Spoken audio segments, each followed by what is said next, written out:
parce que l'autre va bien, quoi.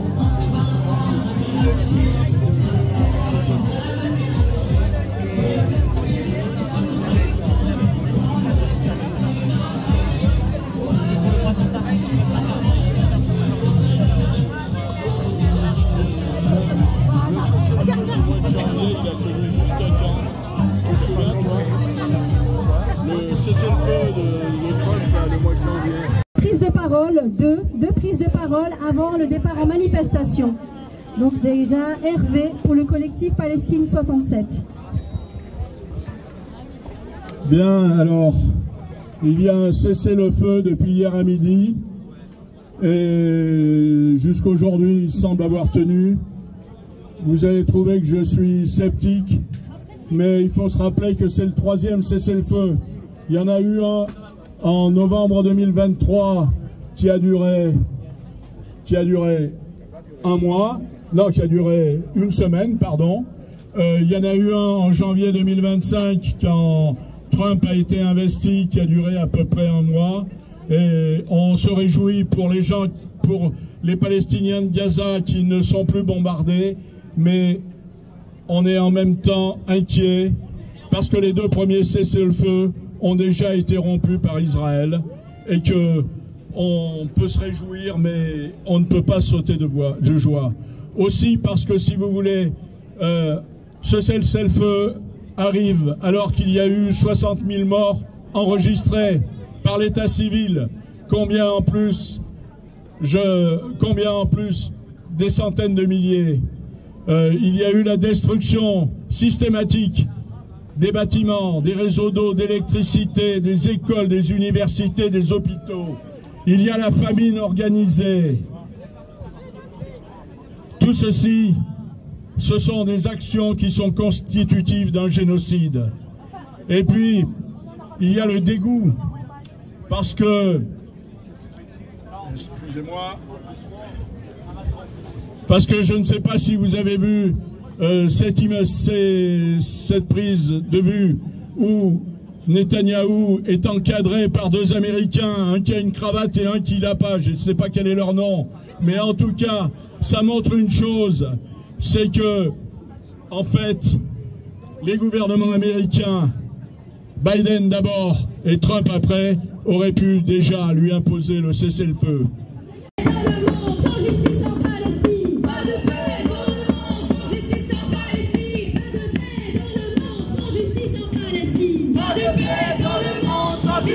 Palestine, free Palestine, free Palestine, free Palestine, free Palestine,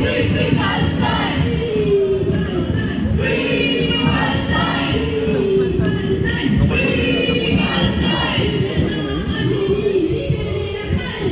de Gaza à Jénine, libérer la Palestine,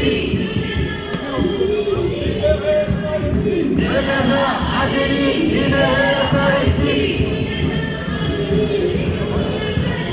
De Gaza à Jénine, libérer la Palestine.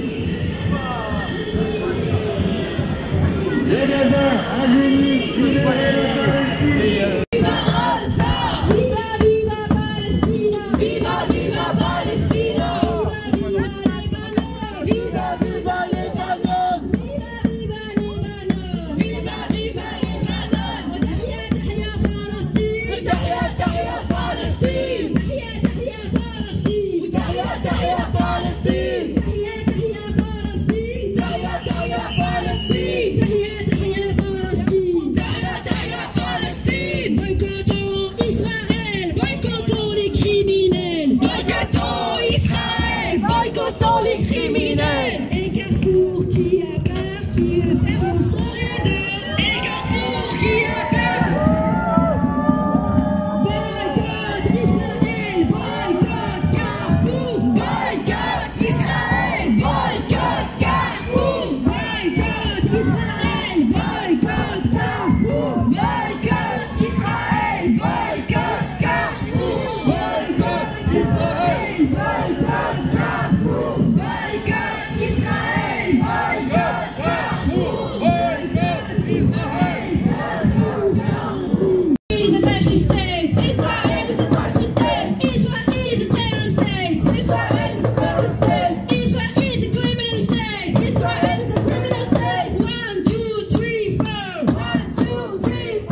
Nous sommes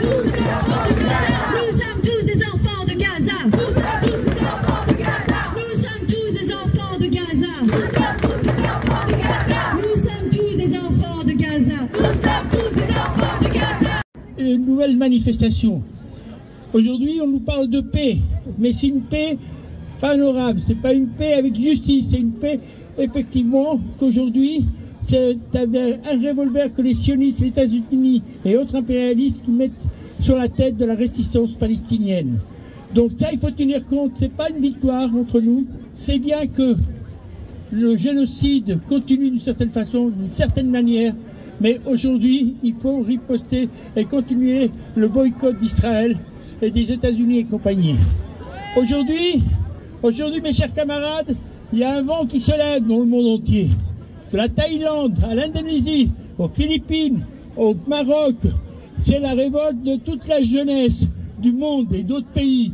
Il faut être solidaire aussi de ces révoltes. Il faut être solidaire et construire le rapport de force anti-impérialiste, anticolonial.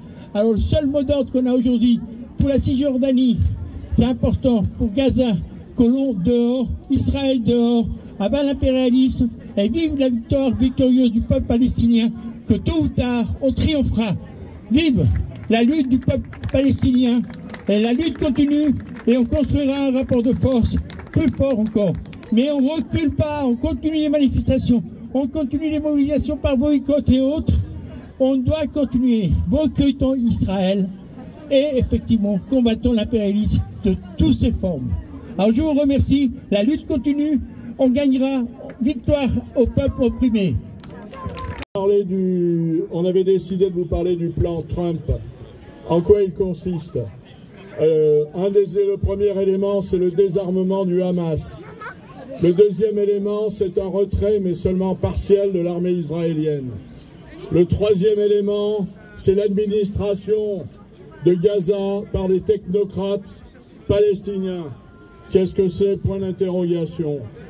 Le financement de ce plan se ferait par les États pétroliers du Golfe. Et enfin, cette administration serait dirigée par Tony Blair. Alors, pour ceux qui étaient nés, vous savez que Tony Blair, c'est celui qui a entraîné la Grande-Bretagne dans la guerre contre l'Irak contre les soi-disant armes de destruction massive. Et que cette guerre a détruit l'Irak et fait 150 000 morts.